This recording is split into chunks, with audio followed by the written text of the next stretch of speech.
श्रीगुरुभ्यो नमः। हरि ओम। श्रीमहागणाधिपतये नमः। श्रीमहासरस्वत्यै नमः। हरि ओम। वंदे शंभुमापतिं सुरगुरुं वंदे जगत्कारणो वंदे पन्नगभूषणो मृगधरो वंदे पशूनां पतिं वंदे सूर्यशशाङ्कवक्निनयनं वंदे मुकुन्दप्रियमो वंदे भक्तजनाश्रयं च वरदं वंदे शिवं शङ्करं क्षोणितलंबुनन्निन्नुदुरु शोकगमृत्युमुतिन्तु सैकतश्रेणिकी जंचरीकसैभव सुन्दरवेणिकी रक्षितामरश्रेणिकी दोजजात भव चित्तवशीकरणैकवाणिकन् वाणिकी अक्षदाम सुखवादिज पुस्तुकरम्यपाणिकन् 2025 ఆగస్టు నెల 4వ రాశి కర్కాటక రాశి. ఈ కర్కాటక రాశి ఫలితాలు ఇప్పుడు చెప్పుకుందాం. ఈ కర్కాటక రాశి ఎట్లా ఉన్నది అంటే, ఈ కర్కాటక రాశికి శుక్రుడు కుజుడు తప్పితే ఏ గ్రహాలు బాగాలేవు. పూర్తిగా ఇబ్బంది చెప్పాలి. రాహు అష్టమంలో ఉన్నాడు, ద్వితీయంలో కేతు ఉన్నాడు, రవి బుధుడు బాగాలేరు, గురువు బాగాలేరు, శని బాగాలేరు, రాహు బాగాలేరు. ఉన్న గ్రహాల్లో 6 గ్రహాలు పూర్తిగా బాగాలేవు. అయితే ఇప్పుడు ఒక విషయం చెప్పుకోవాలి. కర్కాటక రాశికి చంద్రుడు అధిపతి. చంద్రుడు సౌమ్యుడు. ఇప్పుడు కూడా మంచిగా మాట్లాడేవాళ్ళే కానీ క్రోధంతో మరి పేచి పెట్టుకొని అవతల వాళ్ళని ఇబ్బంది పెట్టే పని చేసేవాడు కాదు. కాబట్టి ఈయన ఎప్పుడూ పాపం చేయలేదనుకోవాలి. అట్లాంటి టైంలో కూడా వాళ్ళకి ఎటువంటి సమస్యలు రావు. మంచిగా ఉండేవాళ్ళు, తన నుంచి ఎవరికి అపకారం చేయకుండా ఉండేవాళ్ళు. వాళ్ళకి ఎన్ని సమస్యలున్నా కూడా తామరాకు మీద నీటి బొట్టు పడితే ఆ బొట్టు తామరాకు అంటకుండా బండిలాగా దుల్లుకుని వెళ్ళిపోతుంది. అట్లాగే ఎటువంటి సమస్యలైనా కూడా తామరాకు మీద నీటి బొట్టు ఎట్లా వెళ్ళిపోయిందో అదేవిధంగా ఈ పాపాగ్రహాలు వచ్చే సమస్యలన్నీ కూడా పూర్తిగా తీరిపోతాయి. తీరలేదు అనుకుందాం, వీళ్ళకి మంచి ఓర్పు ఉంటుంది. కొంతమంది ఎంతో బాగా సంపాదించుకొని ఎంతో బాగా ఉంటారు. కాస్త కష్టం వచ్చేవాడికి అమ్మో ఇక నేను బతకని చచ్చిపోతా, నా వల్ల కాదు, నేను చేయలేను, బదాన పడి ఇంట్లో పడి కేకలు పెట్టి మెంటలు తెచ్చుకొని గందరగోళం అవుతారు. అంటే అది కాస్త ఆలోచన తక్కువవాడు. ఈయన ఆలోచన గలవాడు. కర్కాటక రాశికి మరి చాలా విశేషమైన నక్షత్రాలు ఆశ్లేష సర్ప నక్షత్రం, మరి పుష్యమి గురువుకు సంబంధించిన నక్షత్రం, మరి మఘ సింహరాశికి సంబంధించిన నక్షత్రం. ఈ 3 నక్షత్రాలు కూడా చాలా బలమైనటువంటి నక్షత్రాలు, చాలా మంచి చేసే నక్షత్రాలు. ఈ నక్షత్రాలు కూడా చెప్పాలంటే కష్టం వచ్చింది అని చెప్పాలి.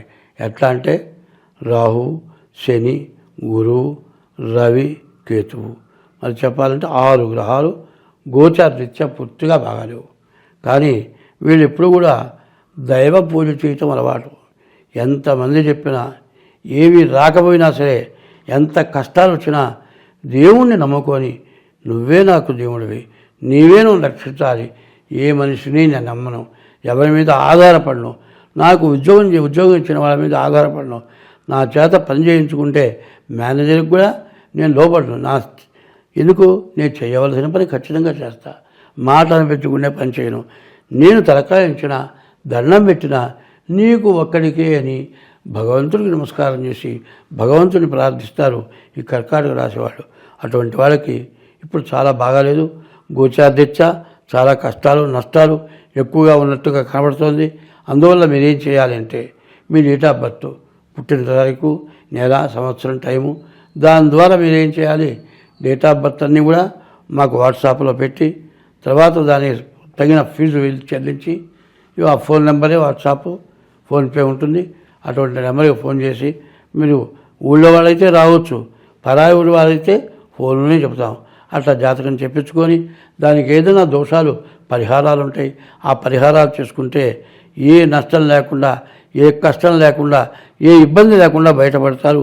కాబట్టి ఈ విధంగా మీరు చేస్తే చాలా బాగుంటుంది. అట్లా కాదండి మాకు డేట్ ఆఫ్ బర్త్ లేదని, ఎప్పుడో మేము పెద్దవాళ్ళం మా వాళ్ళకి తెలియలేదు వేయలేదంటే హస్త సాముద్రిక ద్వారా కూడా మీకు జాతకం చెప్పడం జరుగుతుంది.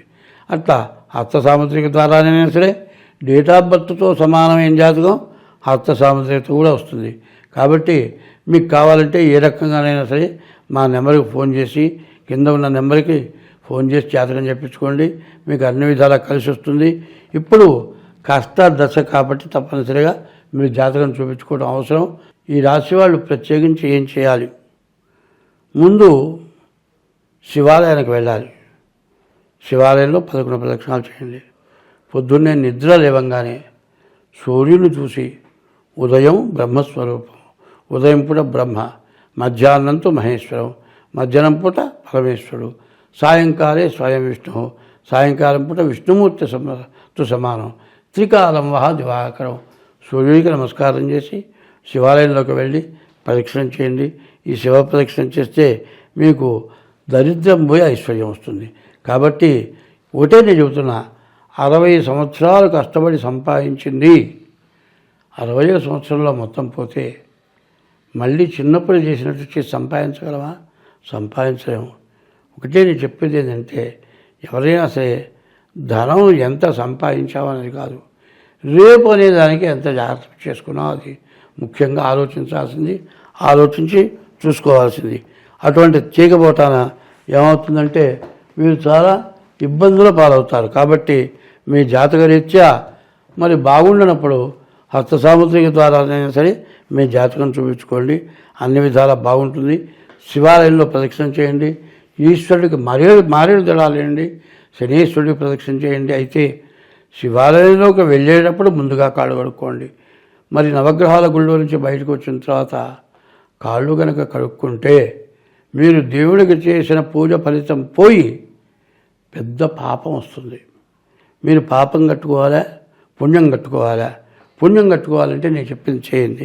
చాలామంది ఏం చేస్తారు, శనిగ్రహాల గుళ్ళో పోయిన తర్వాత కాళ్ళు కడుక్కుంటాం. కాళ్ళు కడుక్కోవచ్చా? కడుక్కో. అట్లా తెలిసి తెలియక చెప్పే వాళ్ళ మాటలు నమ్మద్దు. నవగ్రహాల గుళ్ళోకి వెళ్ళి పూజ చేసుకొని బయటికి వచ్చిన తర్వాత కాళ్ళు కడగకూడదు. గుళ్ళో ప్రదక్షిణ అయిన తర్వాత గుళ్ళో 1 సెకండ్ కూర్చోవాలి. తర్వాత ఇంటికి పోవాలి. ఇంటికి వెళ్ళంగానే కూడా కాళ్ళు కడుక్కోకూడదు. ఇంట్లో కొంతసేపు కూర్చున్న తర్వాత ఏదైనా తొక్కామనుకుంటే కాళ్ళు కడుక్కోండి. అంతేగాని ఇట్లా చేస్తే మీకు అన్ని విధాలా బాగుంటుంది. స్వస్తి.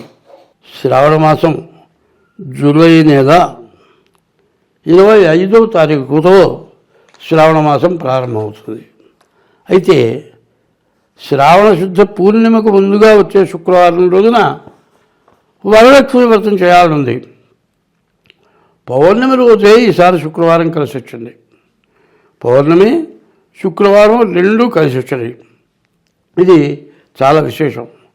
ఈ శ్రావణ మాసంలో ప్రతిరోజు అమ్మవారిని పూజించడం ఎంత వరకైనా సరే, ఏదో గుట్లు అటువంటి సూతకాలు వస్తే తప్పితే మంచి వాళ్ళందరూ కూడా చేయటానికి అవకాశం ఉన్న వాళ్ళందరూ కూడా, ఎందుకంటే అవకాశం అంటే డబ్బులు కాదు, సూతకం ఉంటే చేయకూడదు. ఎంత డబ్బులతోనైనా అమ్మవారి పూజ చేయొచ్చు. శ్రావణ శుద్ధ పూర్ణిమ రోజు వరలక్ష్మి వ్రతం చేయాలి. కాదండి నాకు అంత శక్తి లేదంటే మరి ఊళ్ళోనే ఏదో గుళ్ళో సామూహికంగా చేస్తారు. అట్లాంటి చోటైనా వరలక్ష్మి వ్రతం చేసుకోవాలి. ఈ వరలక్ష్మి వ్రతం అయిన తర్వాత అమ్మవారి సూత్రం 9 పోగులతో ఒక తోరం అక్కడ పెడతారు.